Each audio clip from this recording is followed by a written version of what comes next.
5 hours ago, ito ang pinost ni Atty. Harry Roque. Alright? Paraan kaya ni Senator Baton ang PNP custody para maging protector muli ng taong bayan ang PNP? Sana. Ang nangyayari kasi mga kadonatics, nawala yung respeto ng taong bayan at ang confidence sa PNP. Dahil sa mga pinanggagawa nila mga kadonatics, bad reputations and too many negative things that happened within the boundary of the Philippine National Police. Kaya, may isang report kasi mga kadonatics, na tila ba sinabi ni Oplasa, ang head ng Sergeant at Arms sa Senado mga kadonatics, na nag-joke daw si Senator Bato de la Rosa na baka gusto nyo naman akong kupkupin dyan. Diyan na lang ako muna magtago sa inyo. Nako! Totoo kaya ito mga kadonatics? Panoorin lang natin ng konti at marami tayong i-report, okay? Ayan. Kita nyo naman dito, nako! Tawang-tawa si Manong Pulis dito mga kadonatics. Iba yung saya niya nung nakita niya si Senator Bato de la Rosa. Di ba? Kasi ay talagang faithful si Senator Bato de la Rosa mga kadonatics nung siya ang PNP chief mga kadonatics. Talagang kakaiba. Bumalik yung respeto ng taong bayan sa pulis mga kadonatics. Ayan. Di ba? Eto, pakinggan lang natin si Retired General Oplasa mga kadonatics. Ayan. Okay. Verbal exchange with the NBI agents or people that led to that. Kasi for some people, yung 27 shots is quite for lack of better term. No, ganito po, in the actual gun battle, actual gunfire, pag meron pong bumaril sa inyo, our tendency is to protect yourself, di ba? Lalo na, ang report namin, gusto nilang pumasok dito. Correct. So, umatras kami, pero tuloy-tuloy ang putok nila. Anong choice po namin, papaputok din po kami to prevent them from coming in. Grabe, salute ako dito mga kadonatics. Kaya pinili siya ni Senator Bato de la Rosa personally. On the day na lumabas si Senator Bato de la Rosa sa Senado mga kadonatics, pinili siya, finard yung isang Sergeant at Arms at eto mga kadonatics, ipinalit si Retired General Oplasa. Ay, grabe ang tapang mga kadonatics. Diba? Ganyang klaseng Sergeant at Arms ang dapat meron ka. Hindi na po namin sila nakita. So sa taas pa lang nakita nyo yung mga windows, di ba? So hindi po ito directed sa tao kasi hindi na naman namin na sila nakikita. Just to scare away na wag na silang tumuloy. So it was fired sa windows. Napaka-relax. Sa windows. So nakita naman natin, windows, di ba? Kasi kung hindi kayo paputok, baka akala nila takot kami o wala na kaming bala. Di susugod na sila sa loob. yung argument po, sorry. Grabe. Ang tigas. So, we're just sending the message na you cannot go inside. You cannot do this to the Senate. This is a sacred institution. Baka sabihin naman nila, sir, nasa GSIS naman sila, wala sila sa Senado. Bakit kailangan ng ganun? Hindi po. Yung pong kinalalagyan nila ay part na po ng Senate premises. Hindi po yan part ng Senado. Mali po yung sinasabi nila na nandun na sila sa GSIS. Yan yung mga sinasabi ni Matibag mga kadonatics so many times. Una-una, ang kasinungalingan ni Matibag, walang NBI doon sa premises ng Senado. Ngayon, dahil natanong ng reporter na may sinend siya, ayun, napasabi siya na, meron kami, pero sa GSIS. Alright? Okay. 4 to 6 persons mga kadonatics ang sinend niya na doon. Alright? Okay. Contradicting na agad. Ngayon mga kadonatics, napatunayan na sa loob talaga sila ng Senado mga kadonatics itong NBI according sa mga videos na nakita natin. Ngayon, ang excuse ni Matibag, walang firearms ang mga NBI na nandun. Wow! Ngayon, nung nakita na may firearms mga kadonatics ang mga NBI agents na sinad ni Matibag, anong excuse niya? Eto mga kadonatics, hindi ang NBI agent ang unang nagpaputok. Grabe talaga. Di ba? Sobra. Nung nalaman mga kadonatics na may nahuling NBI agent, anong sinabi nila? Another excuse? Yung nagpaputok, hindi NBI agent, isang driver lang. Nag-escalate yung kasinungalingan nila. Depende sa ebidensyang ipinapakita. What the heck? Mismo nang si Bangag nagsabi na pinaalis ko na yung NBA agent noong alas 4 pa lang ng hapon. Before natin patuloy mga kadunatics ha, alas 4 pa lang ng hapon, wala nang NBA agent sa Senado. Nasa office na, yan yung sabi ni Bangag sa previous video natin mga kadunatics. Sabi niya, there is no command na arestuhin si Senator Bato de la Rosa that day. Pero, bakit andun yung NBI? Okay, shall we say na lang. Andun yung NBI mga kadunatics before sa 4 p.m. Anong ginagawa nila doon? Nakabantay pa sila sa exit mga kadunatics sa likod ng building. So, di ba? Sobrang kasinungalingan ng gobyernong ito para lang maprotektahan yung dignidad kuno nila na, ay nako, napakaitim na mga kadunatics. Continue. Sorry, nagsalita ako a lot. Sir, kasi parang ano yun parang pader lang. May green ba? Parang pader na ano. Actually, it's a ledge, di ba? Parang ano, may emergency exit kami. Mayroong fire exit ledge ito. But it's still part of the the premises of the Senate. Kasi hati ito, di ba? Hati ito. So, kunyari, ito yung building, may ledge ng konti, nandito sila. So yung ledge na yun, Senate premises. O kung ano yung tapat ng property namin, nung pader namin, eh, Senate property yan. Okay. So literally, nasa Senate sila. Senate premises. Nasa Senate sila. Sir, may nagtatanong din tungkol din sa O, di ba? Mali yung mga pinagsasabi ni Matibag, nasa GSIS lang sila, nagdi-drill pa. nagdi-drill. Sino ba yung nagdi-drill dyan sa ground floor na yung pintuan na yon pag binuksan mo, Senado na yun? Sino po ba yun sila? Actually, hindi pa namin malaman kung sino yun. It is a subject of the investigation of the PNP. Siguro, hintayin natin yung investigation kung sino ito. Anong reason ng pag-drill nila na nakita natin lahat gabi na yun, di ba? So because of that, Dito din mga kadulatis, natanong siya about sa kustodiya ng PNP kay Senator Bato de la Rosa. Tsaka, normally naman pag may gagawin ang GSIS dito sa common area namin, mag-coordinate yung maintenance ng GSIS sa amin. So, hindi natin malaman kung GSIS pa yun o NBI. Ngayon kung NBI doon, parang kailangan natin ng explanation. Bakit nagdi-drill ang mga NBI doon sa common property ng GSIS sa Senado? Pero sir, si Senator Bato, yung 1 a.m., yun na yung huling pag-uusap nyo. Hindi kayo sinabihan niya na aalis na siya, magtatago. Wala naman siyang sinabi. Pero ito, sasabihin ko na si Senator Bato, with what happened po, being his classroom, nararamdaman ko yung kanyang agam-agam, pag-alala. In fact, nung bumaba siya, nakipag-usap kay Secretary Rimulya, kay CPNP, nag-offer po siya kay CPNP na baka pwedeng doon na lang siya i-custody sa PNP. Nag-offer siya, sir? paano po yun, sir? Nag-offer siya? Nag-offer po si General Bato. Ito, totoo po, hindi pa, siguro, hindi pa narinig. But I'm just being honest, dahil nandun ako sa meeting ni Secretary Rimulya at Senator Bato at ni CPNP. Nag-offer po siya na kung pwede, doon lang siya i-custody kasi parang nararamdaman ko na he feels he's not safe anymore dito sa Senado with what is happening. So what Ano was the response? Ano response, sir? Ano response, Secretary? Ang sagot kasi ni CPNP, I don't know if it's a joke.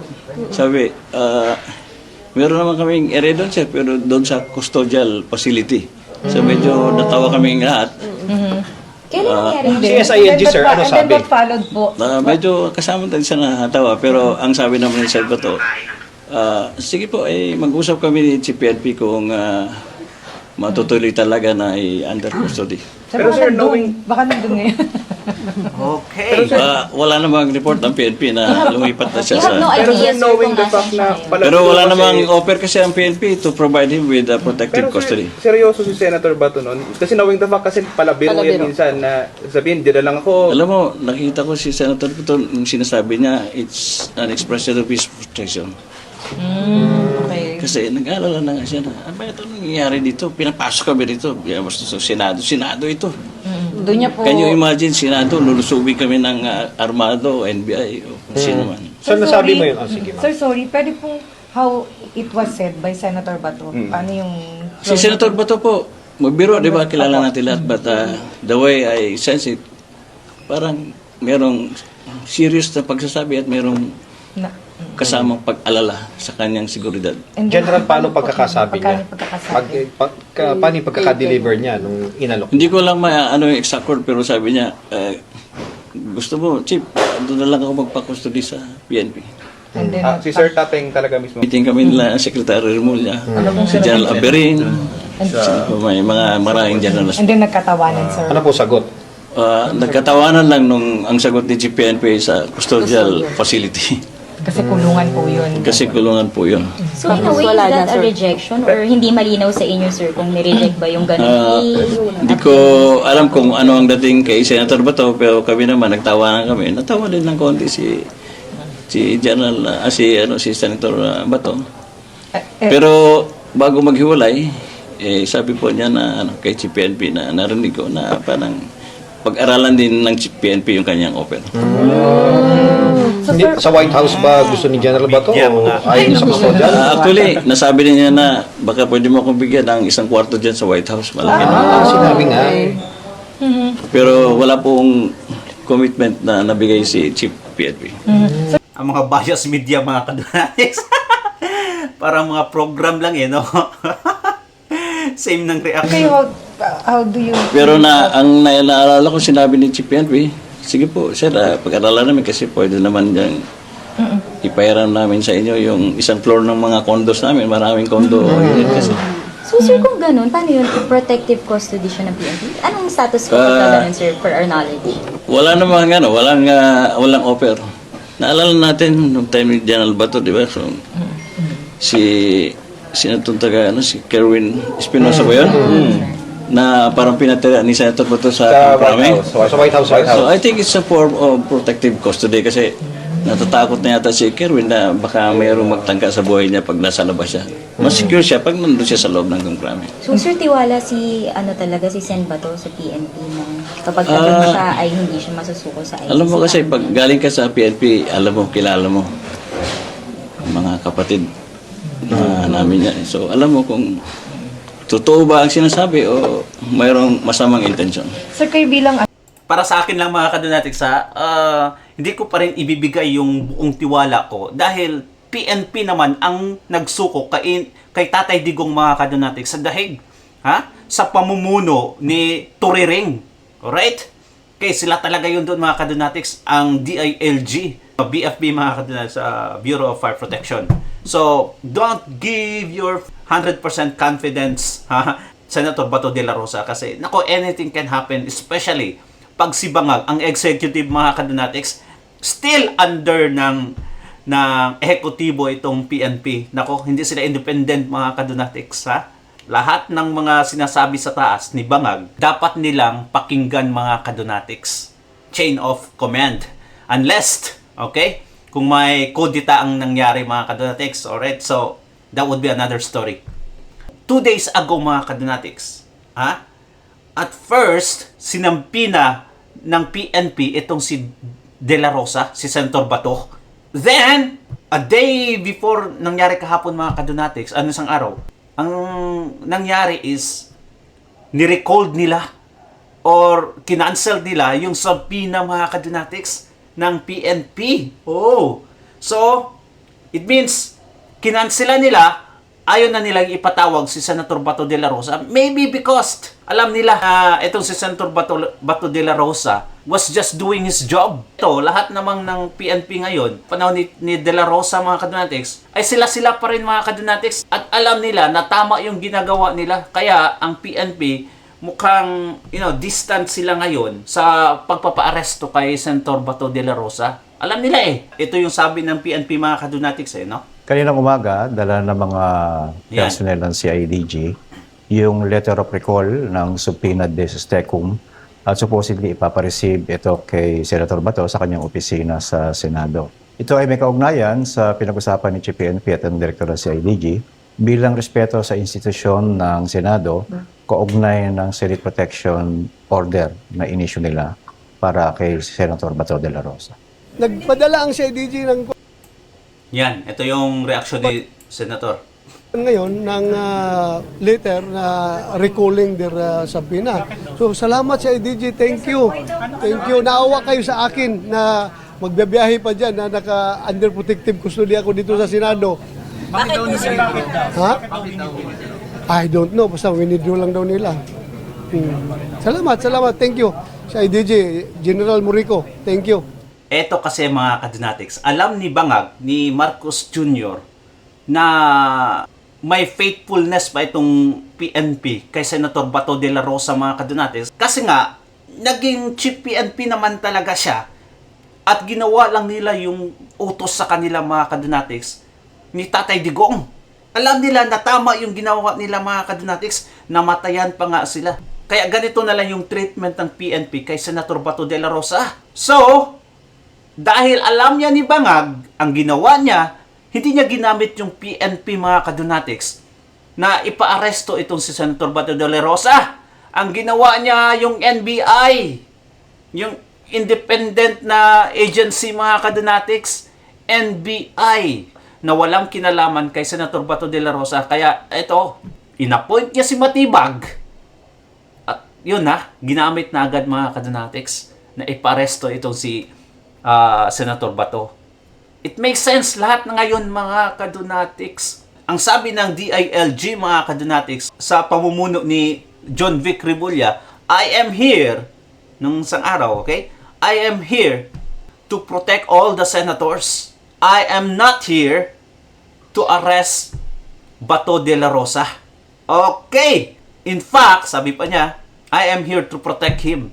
So, now, alam na natin na it is possible talaga mga kadonatics na itong si Senator Bato de la Rosa would seek for custody within the PNP.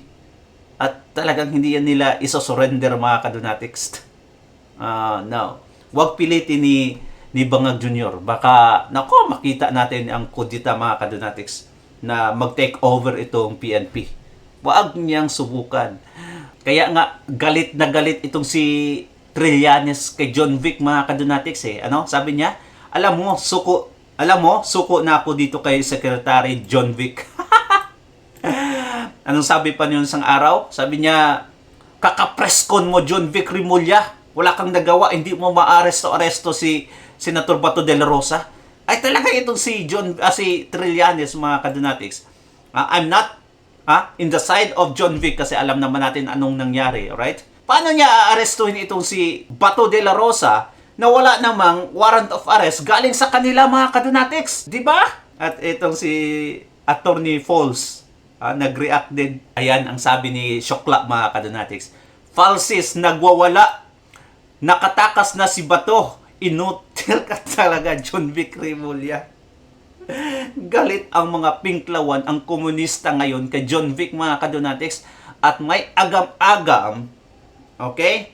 May rumored mga kadonatics na papalitan itong si John Vic Remulla kasi siguro nakita ni Bangag na parang hindi na nakikinig itong si John Vic sa akin Natauhan ata ito si John Vic Remulla or being political lang talaga kasi humihina na yung side nila at lumalakas tayo mga kadonatics. Kaya, huwag magtiwala sa mga John Vic. Alam naman natin, suportado niya si Tatay Digong noon. Tapos, nung si Bangag na, umalis yung tiwala niya kay Tatay Digong at doon siya kay Bangag. Isa siya sa nag-surrender kay Tatay Digong. And don't forget that, mga kadonatics. Don't forget that. Anyway, may napakagandang short video. Shinare din ni Sasrugando Sasot itong video na to. Kita niyo yung mga public transport dito sa Singapore. Walang-wala yung kalingkingan ng Pilipinas dito. Paano kayo kasi wala kayong mga prinsipyo? Tinan nyo, gusto nyo ipadakip na naman tong si Bato. Pangalawang Pinoy na papa-giveaway nyo dyan sa mga dayuhan, sa mga puti, dun sa dahig. Ang baho-baho na nga ng pangalang Pilipinas, napakabaho talaga Parang yung kanal sa Metro Manila. Parang yung mga dinadaanan mo dun sa loob ng NAIE, yung sa loob ng airport yung baho ng mga dyan sa Pilipinas Mga kalsada, lalabas ka, bibili ka sa mga tindahan, amoy imburnal, amoy hindi naligo yung mga tao kahit naligo kasi nga bulok na yung mga establishment, bulok yung mga kalsada, lahat bulok, as in bulok parang basura. Pati mga government official, bulok lahat. Ngayon, anong hinihintay nyo na hindi pa rin kayo susuporta kay Senator Bato? Gusto nyo paglabas nyo ng bansa, eksperimentohin nyo nga sabihin nyo nga sa mga kaibigan yung foreigner, ang Pilipinas, patagong ide-degrade ang pagkatao nyo. Kunwari lang, Philippines, pero pagtalikod nun, pagtatawanan, para kayong daig nyo pa yung mga Aprikano, pandidirihan kayo. Kasi pag sinabing Pilipinas, mahirap, bayan ng mga katulong, bayan ng mga Chimay, bayan ng mga hindi nakapag-aral, bayan ng mga Amerikanong gustong makapaghanap ng asawa na aalilain nila. Yan, pag sinabing Pilipinas, ganyan. Ba't hindi natin iangat ang standards natin, di ba? Gusto nyo mabalita, pangalawang Pinoy sa CNN o BBC na giveaway lang. Samantalang sila Putin, Netanyahu, yan hindi ma-touch ng ng ICC. Ha? Parang soberanya natin ang ginigive up natin nun. Ang hinahina naman natin, di ba? Gumagana ang justice system natin, gumagana ang korte. Bakit hindi natin ng si Bato dyan? Kaya yan, dapat nyo, suportahan nyo. Ha? Kita nyo yung mga public transport dito sa Singapore. Well, good point, kabayan. Good point. Point taken. Very good talaga. At nung napadpad ako sa Hong Kong, mga kadonatics, nakita ko talaga kung gaano kalugmok yung Pilipinas. Sobrang ganda ng Hong Kong, mga kadonatics. Sobrang ganda. Like, mahal nga lang, pero grabe, sobrang ganda. So anyway, thank you so much and God bless you, mga kadonatics. Comment down below, babasahin natin yan. Heart. Like and subscribe naman. Alright, thank you and God bless you. Bye-bye.